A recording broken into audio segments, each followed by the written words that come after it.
As a professional driver, you encounter many different challenges on a daily basis. You never know what each trip has in store for you. Road construction, a pickup that's not ready, lousy weather, inattentive motorists. You simply can't control every situation that can impact your safety, but there are others that you can and must control. It's your job. Cargo securement is an important part of your job as a professional driver. And remember, your load is secured properly only when it will not move.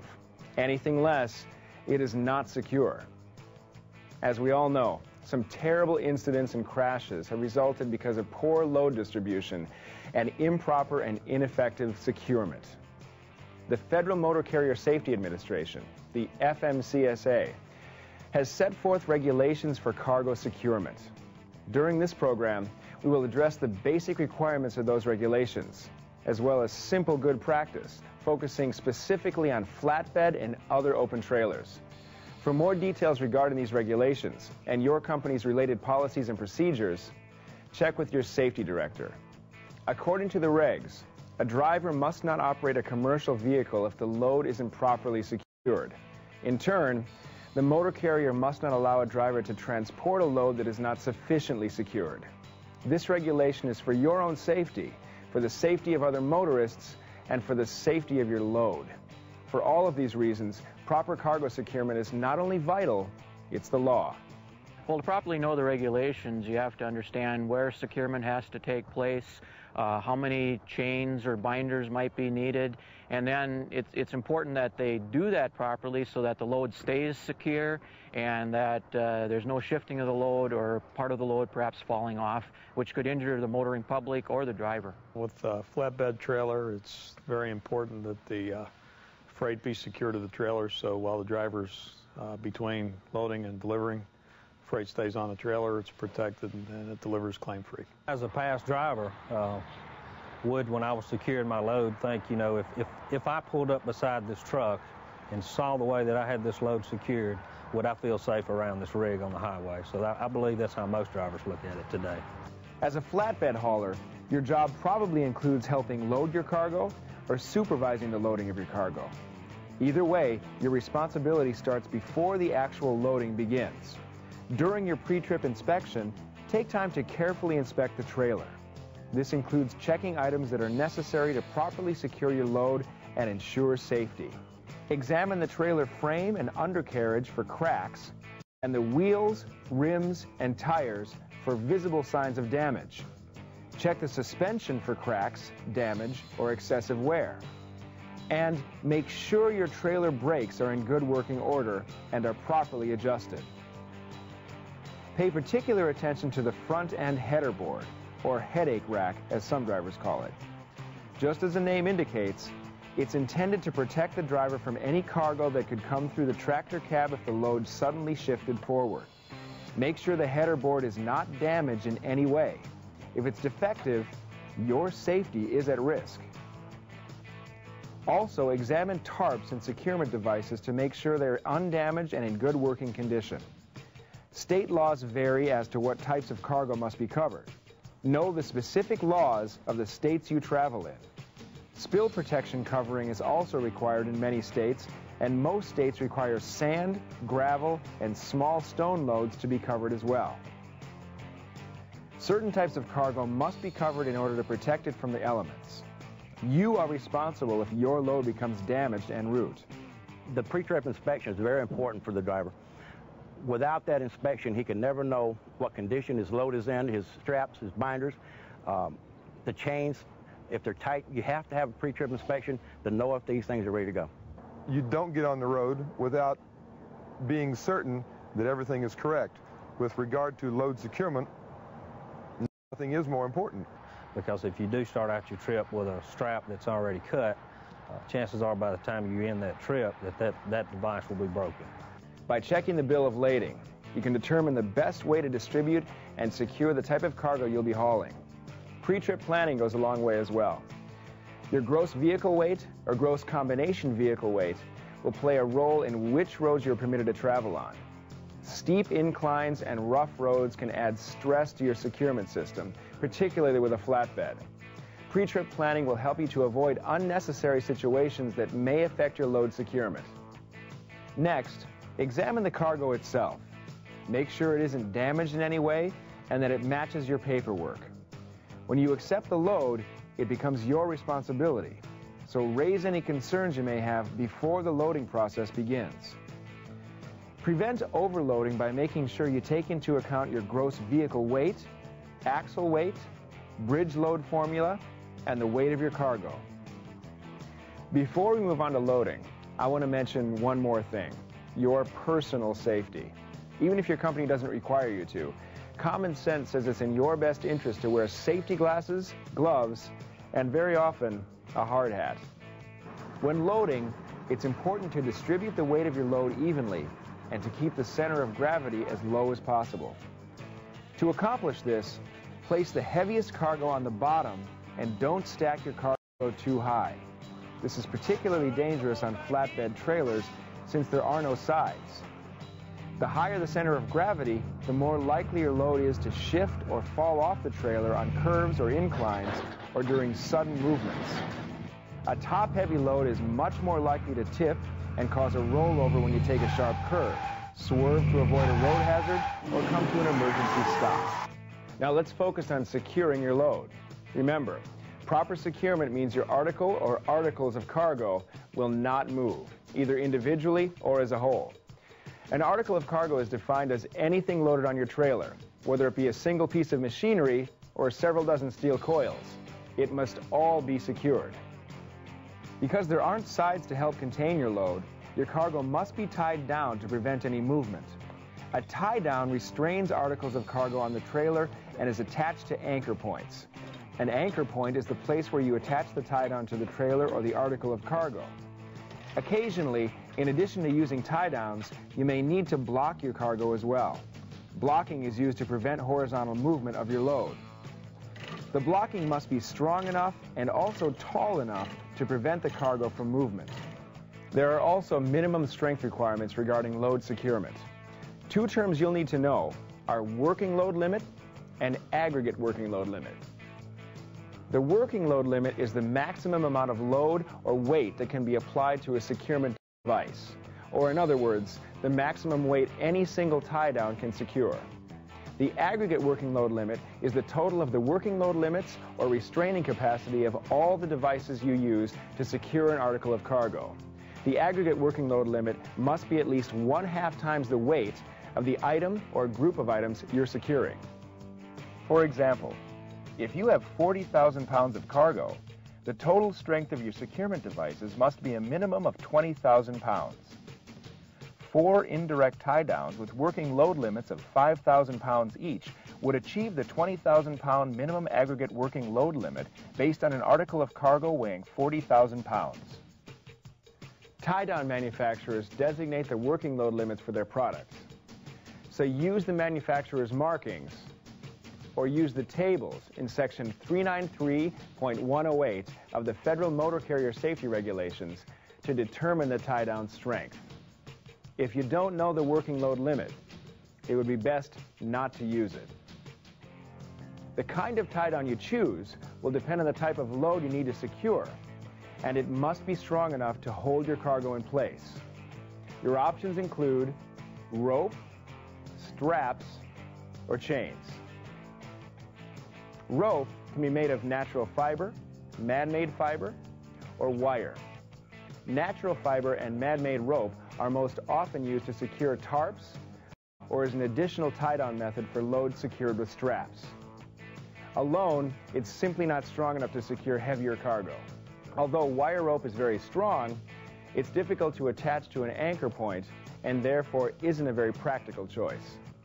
Strapping includes web strapping, which is made of a synthetic material, and steel strapping, which is a flat band of metal.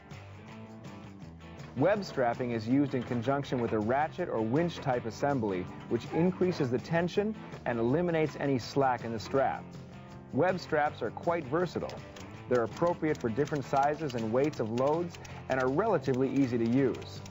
The rated capacity of web strapping indicates the strength of load it can hold. Light load, 500 to 1,000 pounds. General duty loads, 1,000 to 5,000 pounds, and heavy loads, 5,000 to 10,000 pounds. Bear in mind that the sun and other elements will cause web strapping to deteriorate over time, so be sure to store it when not in use. Steel strapping is most often used to secure boxes or crates to pallets. But it's difficult to use as a tie-down because the driver has no way to adjust it if it loosens en route.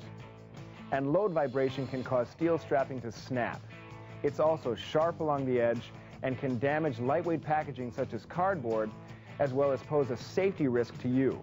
So be careful whenever steel strapping is used. Chains are the most common type of tie-down used for securing flatbed loads. This is because chain is the strongest type of tie-down, and it's also the most durable. Chain used in the transport industry is made of carbon steel, high-tensile carbon steel, or a steel alloy. But even the strongest chain is likely to become worn and damaged over time. Be sure to periodically inspect chains for signs of wear, such as cracks, twists, gouges, chips, or cuts. For instance, a chain that has been dragging on the road will certainly wear down and will no longer be as strong as it once was. As mentioned earlier, the manufacturer's rating charts for working load limits are found in the regulations. To figure out a chain's working load limit, you first need to determine two things: the size of the chain and the grade of the chain, which should be molded into the links. Using these two numbers, you can look up the working load limit in the regulations. If you can't determine the grade, you'll have to assume the chain is grade 30. However, if your chain is marked by the manufacturer with a working load limit, use that number. When using chain as your tie-down, you'll need to remove any slack after it's attached to the anchor point by using a ratchet or a lever chain binder. The ratchet chain binder has a removable handle which is inserted and then used to tighten the chain. When using the lever method, be very careful when you tighten or release the lever, because your hands are so close to the mechanism, they could get caught or the lever could slip or snap back, causing serious injury. Regardless of which type of binding method you use, only operate it from the ground or trailer bed. Never stand on the load. Pull down on the handle. Don't push up. By pulling down, gravity is working for you, not against you. And position your body away from the handle so it can't strike you when it moves into the locked or unlocked position. Regardless of the device or system you use to secure cargo, it must be in good condition with no damaged or weakened components that could hinder its performance. You need to be the judge as to whether your securement devices are in safe working order. If in doubt, replace them. And remember to use edge protectors when tie-downs are placed against a hard or sharp edge, because constant vibration can damage the integrity of a tie-down. The edge protector also protects your cargo from any damage caused by the tightened tie-down. The only thing that I have from keeping it from moving is the securement devices that I place on it. The scale people look at us real hard, and they do judge a book by its cover. If the securement devices are in not good condition, when a driver crosses a scale and the scale master sees this load, it will give us a good opportunity to be inspected. The required number of tie-downs you must use is based on the length of the item or items you are securing. At least one tie-down must be used for items under 5 feet long and weighing less than 1,100 pounds. You must use at least 2 tie-downs if it weighs more than 1,100 pounds, or if the item is between 5 and 10 feet long. Any item over 10 feet, or any item that is secured against a header board or other cargo, must be secured with a minimum of 1 tie-down for every 10 feet, or fraction thereof, after the first 10 feet. For example, a load of 23-foot pipe would require 4 tie-downs, 2 for the first 10 feet, a third for the second 10 feet, and a fourth for the remaining 3-foot section. All types of tie-downs except steel strapping must be used in such a way that the driver can tighten them while en route, as needed. When you are certain your cargo is secured to the point that it's immobile, make sure your load doesn't prevent you from accessing emergency gear, and it doesn't hamper you from getting in and out of your cab. When you do get in your cab, make sure the cargo doesn't obstruct your view in any direction. Even though you're ready to hit the road, your cargo securement responsibilities aren't over. According to the law, you are required to stop within the first 50 miles of your trip to check the securement of your load. Even though you are sure your load was secured properly, the vibration from driving can cause your load to shift. Typically, this occurs within the first 50 miles. If you find it has shifted, tighten or re-secure it immediately. This may include adding more securement devices. Make sure you continue to monitor the load throughout your trip. If your load is tarped, make sure the tarp doesn't flap. Be aware that your load securement may be compromised due to rough roads, sudden braking, or taking a sharp turn. You're required to re-examine your load when you make a change of duty status, or when the vehicle has been driven for 3 hours, or the vehicle has been driven 150 miles, whichever happens first. In the regs, certain types of cargo have specific procedures for securement. Let's take a look at a few of the more common commodity types. Logs must be hauled on a special vehicle built or adapted specifically for the transportation of logs.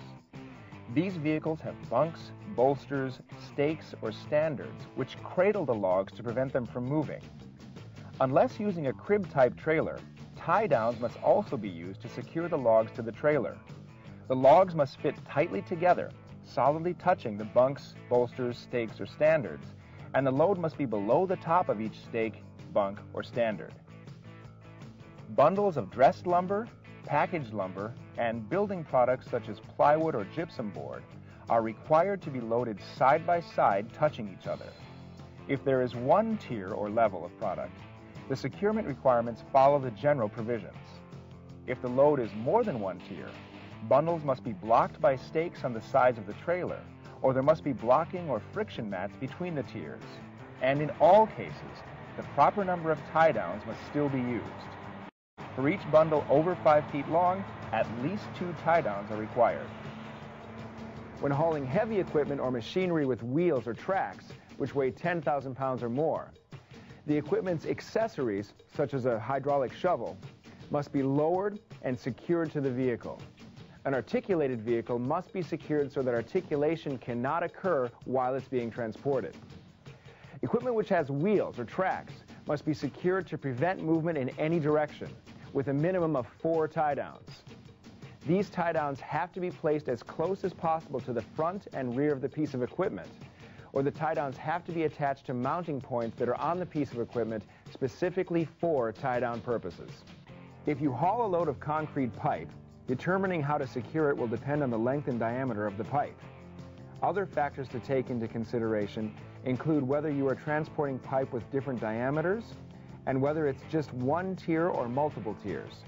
Remember, the aggregate working load limit of all tie-downs must be at least half the total weight of all the pipes in that group.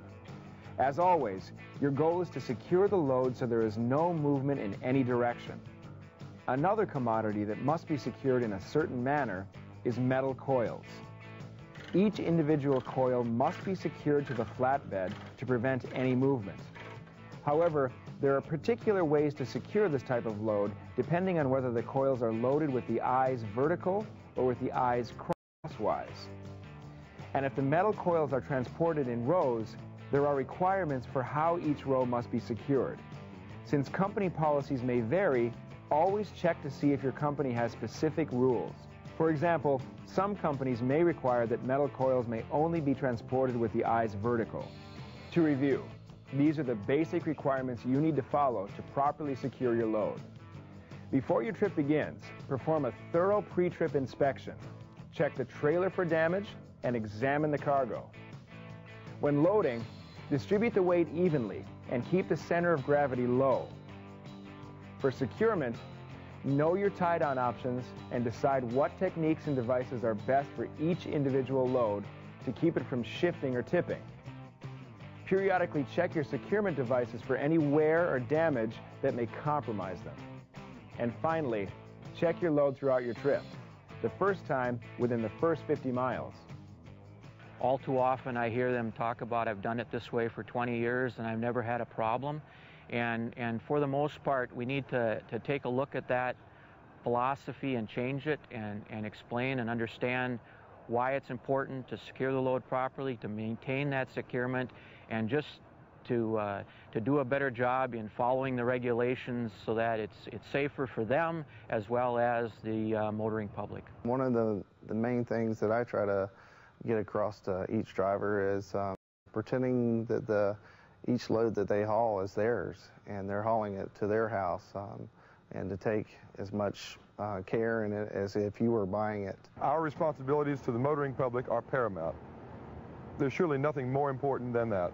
We constantly encourage our drivers not to cut the corners, because to live with a load coming off the trailer that's your responsibility to keep on the trailer and causing somebody to die would be a pretty tough thing to live with.